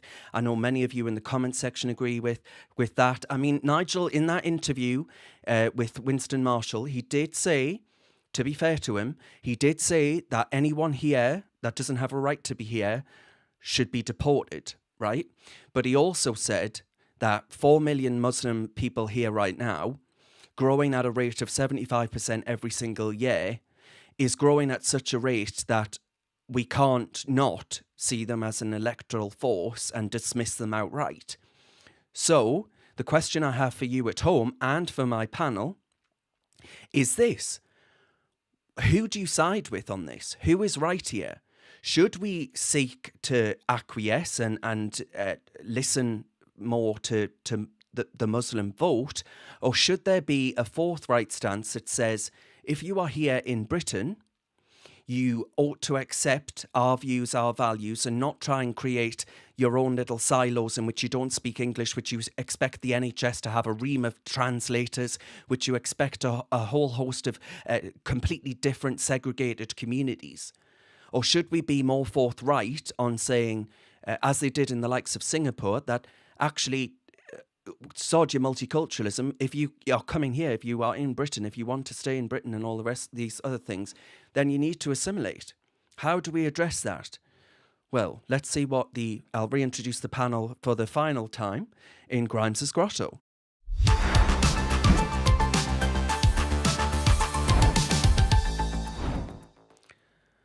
Well, I tell you what, the comments are coming in thick and fast there, and it was this interview that we've got on screen there from Winston Marshall's show, in which Farage made these comments of Ben Habib's criticism. there's a lot of comments there coming in thick and fast. But Younes, I want to start with you as a Persian. One of our comments here says, those that want Sharia or doesn't like English, Welsh, Scottish, Irish ways or whatever else, Anglo-Saxon basically, they should leave. But the problem is, if they're here, unless we've got someone that's going to start deporting those with British passports, I don't see how we can do that. So has Nigel got a point, Younes? No, there's no need to deport people, but at the same time, we need to be firm in our stances. We have to say, look, you came to this country, you're the one that immigrated to this country, and hence why you have to adapt and assimilate to the culture and the values of this country. Okay, so this idea, like if you go to Dubai and Qatar, even though they are very open countries, you still have to adapt yourself to that. So we shouldn't acquiesce to their needs. As Ben said, we're in a downward spiral of neoliberalism in which when you try to appease everyone, you appease no one. So you have to stand for something in life. And, you know, necessarily, I'm not a religious person, okay? I'm not Christian, or I'm not Jewish, I'm not Muslim. I believe I'm a spiritual person, and, you know, but at the end of the day, this is a culturally Christian country, and hence why we should respect it. I believe in a society where no religion has any dominance, and I feel like that would be the best. I'm a very spiritual person, I believe in God, but I just feel like at the end of the day, because, and this is the mistake that they're making in Europe as well, and it's going to backfire, because I read a stat, very, very, very interesting stat, that actually when 30% of the society become Muslim, that society is under danger. And the reason is because Islam is a very militant religion, and the only way we can defeat it is through dialogue, through saying, look, you come to an open country, you have to adapt to us. Yeah, we don't have to adapt to your Sharia law or your Islamic way of thinking. We don't care. You came to this country, and we shouldn't be scared. And this is another thing, one reason why I hate Labour. They're trying to introduce Islamophobia laws. What is Islamophobia? Like, if you question Quran, are you Islamophobic? You know, so we shouldn't. And the only way is that we have more brave people like Ben, like myself, like Darren, everyone, pointing these things out and saying, no, this is not going to run here. You cannot manipulate us. You cannot force us into your way of thinking, because Islam is a very militant religion. And, you know, it says in the Quran that Muslims should Islamize the whole world. It says it in the Quran. And we should avoid that. We should resist that because we live in a culturally Christian country. I mean, Chloe, at any given moment, especially what we're going to discuss just briefly before everyone leaves and enjoys their rest of their evening, the fact of the matter is we could all be arrested for saying all of this. So, I mean, is it just electorally impossible for someone to take a stance like Ben's? Is it electorally impossible? No, I mean, I can't control what the police are going to do. I mean, the point has been made by many that if someone who's high profile makes a comment, that it's going to be more difficult for the authorities to go after them, because there's going to be such a backlash. Whereas if it's just some nobody member of the public writes something on their private Facebook, it's easier for the police to go after them without facing a huge backlash. I think, as I said earlier, I think that you can say Nigel's maybe pandering a little bit, and he needs to be, you know, as Ben points out, he doesn't want to soften himself and not be true to himself and his views. But I think that the way that Nigel put it in this interview is he was sort of just kind of stating a fact, just like how, like with the Putin situation, he was just stating the facts of what caused the war to start. Here he is sort of stating the facts of how the demographic is changing in Britain, right? Even if he has a hard line, which is that we will have a one in, one out policy, we are going to completely cut down immigration. He might say, you know, we're being particular about which countries we're going to allow people to come in from, because we want cultures that are similar to ours. He can do all of these things, but even if we just keep the people in the country that are here now and not add in anyone else, as I said earlier, Muslims have far more children than non-Muslims, and I don't think that overnight you are going to convince Brits to have way more children. That's just not going to happen. I wish we would. I really do.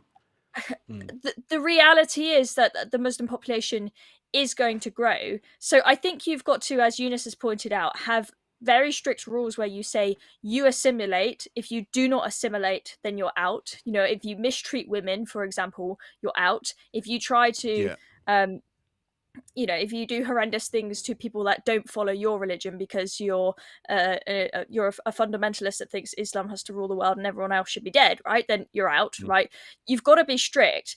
But I think that the Reform Party can potentially phrase their argument in a way where they do get the vote of Muslims who are moderate, who in the past came to this country and made their effort to get a visa rather than coming across on a boat, made an effort to assimilate. Those people will potentially vote for him. I mean, as you pointed out, Younes, a lot of Muslims voted for Trump, for example. So it's not the case that the right can't appeal to them.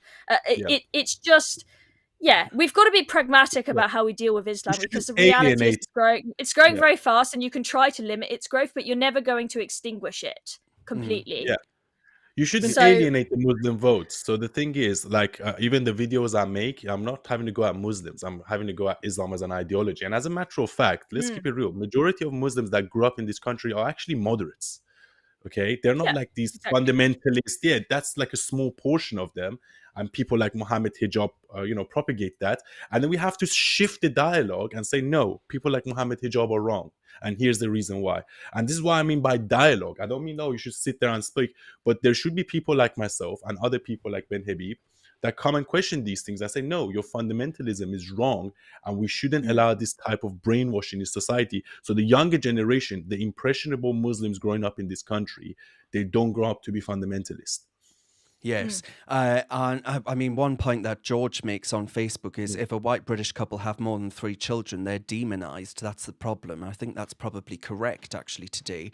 But Elliott, the butcher boy on YouTube, says Farage is correct. I mean, where are you on that? Because if you consider that the likes of Kemi Badenoch, she just recently had the BBC clutching their pearls when she said during the leadership election for that party that not all cultures are equally valid. And by that, she meant, if you have multiple wives, if you don't even have to ask permission, if you consider that white vulnerable girls are white slags that you can have your way with, which is what happened with the grooming gangs, if a whole host of ways in which not all cultures are equally valid. And she was met with horror for saying that. I mean, I'm trying to make the distinction here. Is Kemi Badenoch more to the right than Nigel Farage on this issue, or is he just being pragmatic and realistic, as the butcher boy, I think, is suggesting? Well, yeah, I think the butcher boy's got a good point, to be honest, because I think what we've got to remember is that in this country, the political dynamics are different to America and Western Europe, right? Because a lot of what I'm seeing on X and what people are telling me that I know on a day-to-day basis, they're saying, oh, well, Trump's telling us about mass deportations, or in Germany, they're talking about re-immigration. But the difference with this country is we're much more, I mean, in my opinion, woke and a bit more liberal. And I don't think if you had that narrative in this country, it would work. And I think Nigel knows that, he's an expert politician. He's a great campaigner. He's been a politician for his whole life, basically.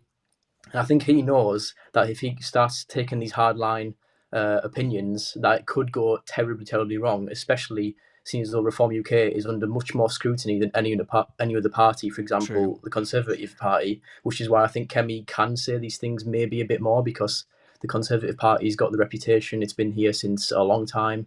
And it's not the same as for Reform, where it's a bit more volatile, being not a new party, because it's been around since 2019, but the rebrand and also the growth has been in the last year.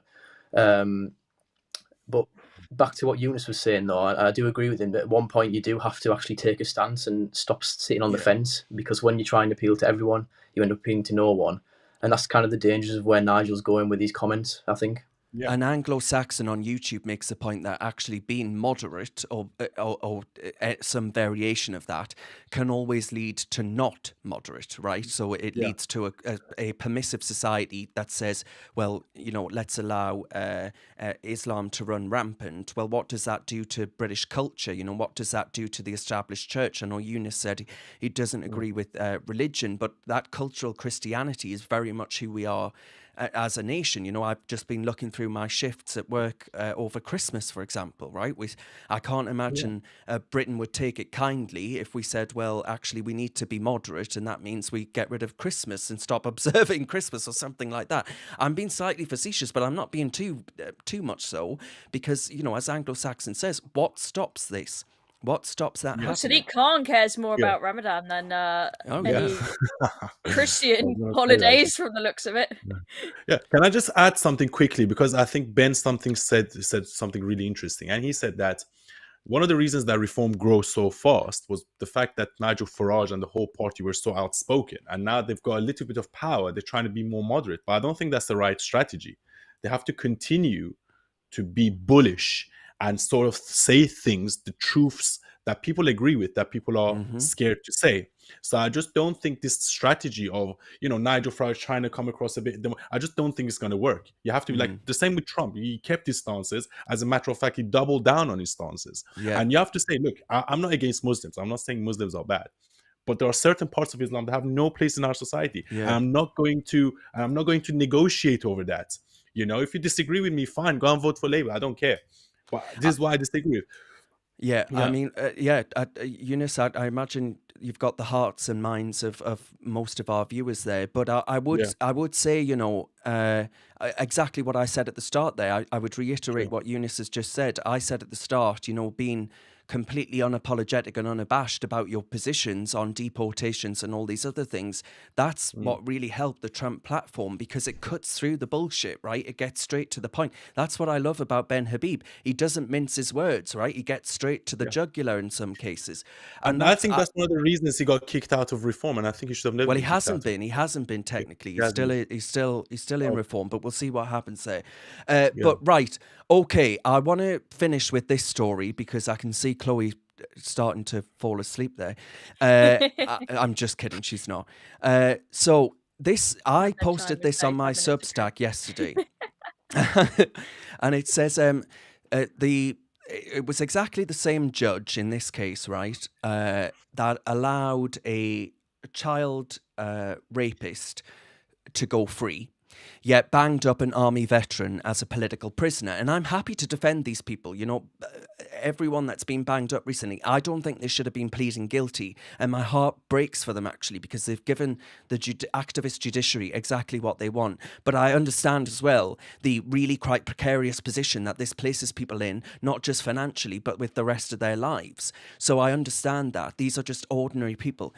But I said, how can a soldier suffering from post-traumatic stress disorder be imprisoned for online posts while a convicted predator avoids jail due to overcrowding? Britain's justice system has lost the plot. I could have said something a lot stronger than that, I'll tell you that. But this is on my Substack. And this guy here, so this is him.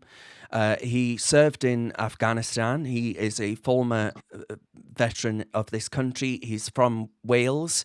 And his name, and I hope I don't butcher his name, but it's Daffron Williams. It's not that hard to pronounce, actually. I don't know why I assumed it was more Welsh than that, but you get my drift. He was given a 2-year sentence. So again, I reiterate, this is the same judge that allowed someone who had breached the terms of their sentence, who had been raped children, according to the law. This guy's been slapped. Daffron has the 2-year sentence instead of this other guy. He posted on Facebook. Now, what he said on Facebook was, "I'm racist as fuck, only to those who disrespect society." And I said, hang on a minute, because taken in context, this could mean simply that he's sick to death of those who flout the rules, right? Illegal immigrants, thugs, anyone else who turns up to cause chaos instead of actually contributing to society in the way in which we've described. That's, I don't think, a shocking position. And especially after he posted it after the Southport massacre, in which young little girls were brutally murdered.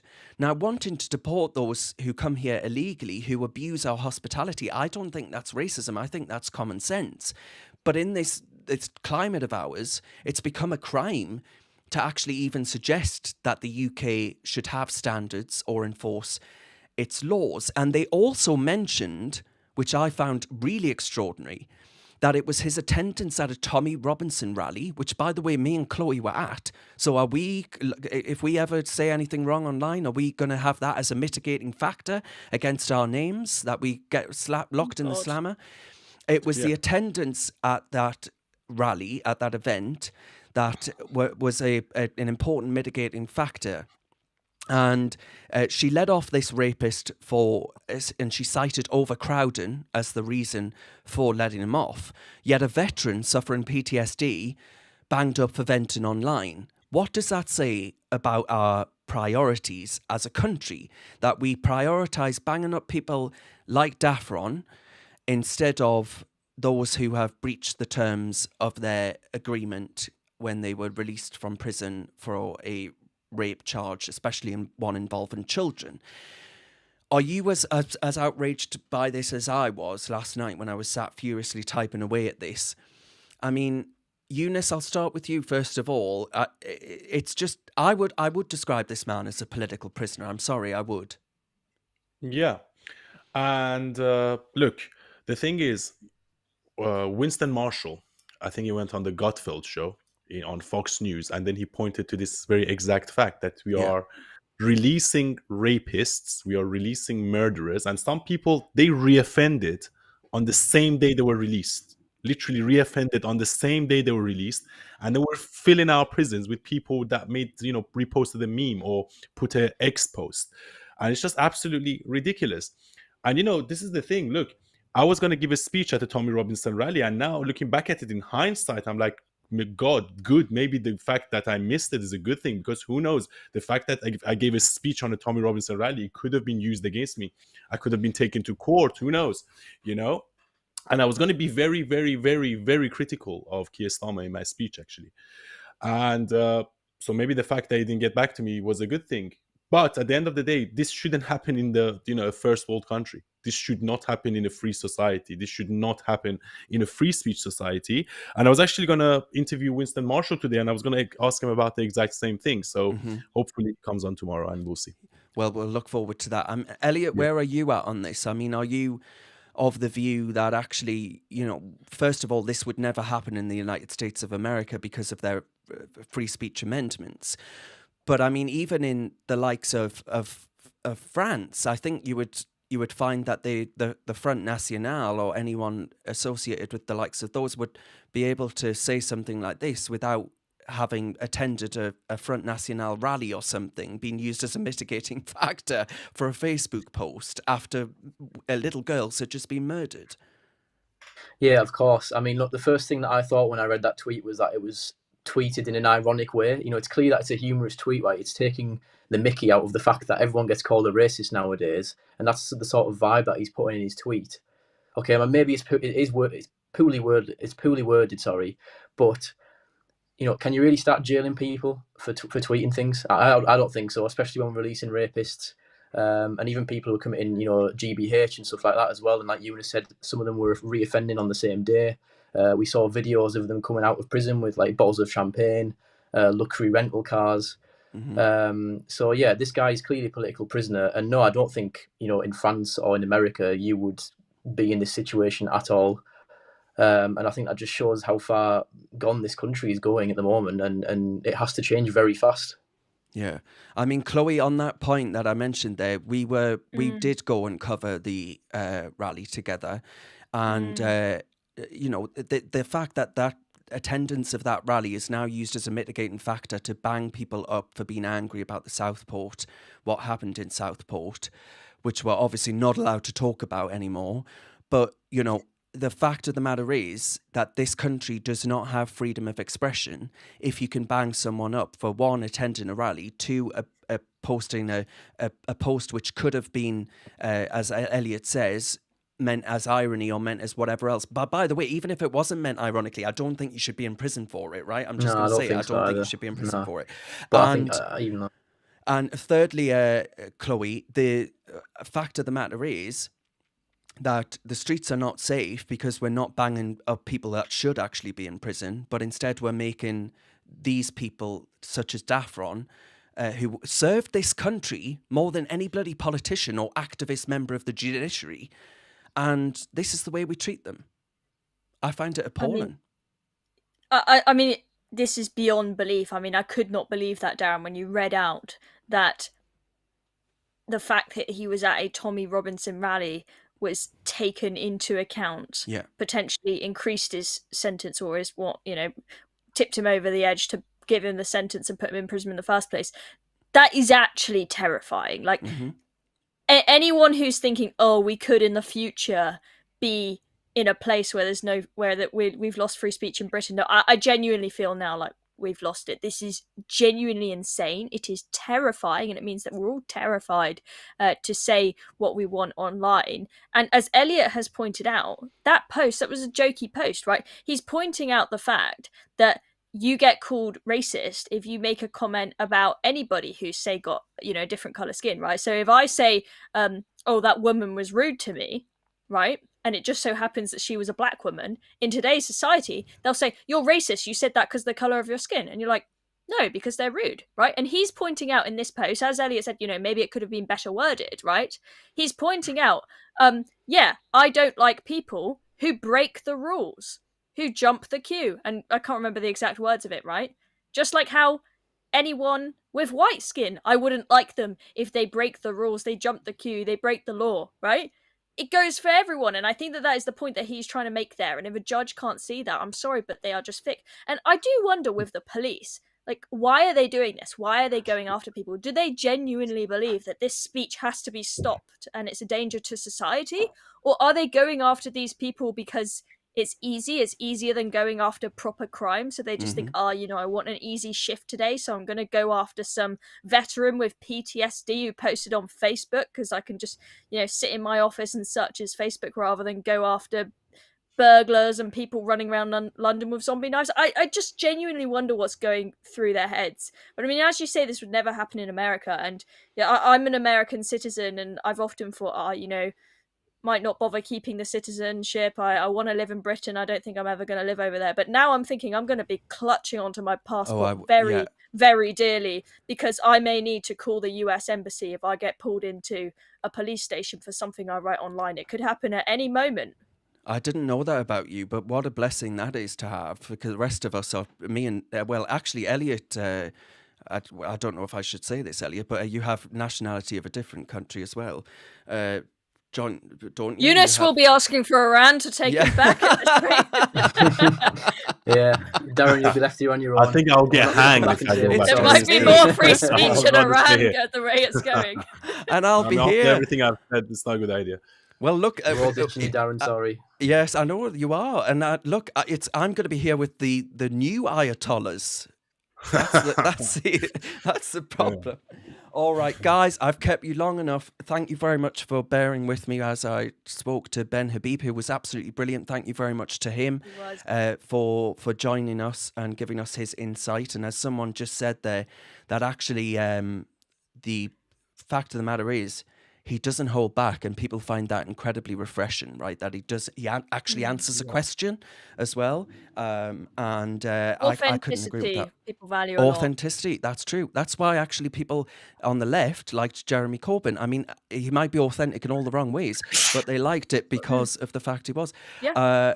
Right. Anyway, Elliott, that was your debut. I'm sure we all agree that you were absolutely superb. So thank you very much for giving up your time and your evening. Thanks for inviting me on.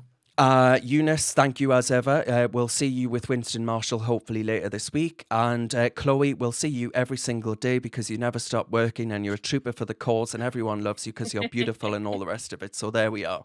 Thank you. All right, guys. I'll see you same time next week, which is Wednesday, 8 p.m. if you've just joined us for the first time, because we do actually have a fair few people on this stream tonight, which is brilliant. You can join us every Wednesday at 8 p.m. And someone has just sent a super chat. Thank you for your super chat. You can support Reasoned via our website, which is just reasoned.uk. And make sure you hit the like button and the subscribe button. I've been Darren Grimes. They've been who they are. Thank you very much. We'll see you 8 p.m. next week.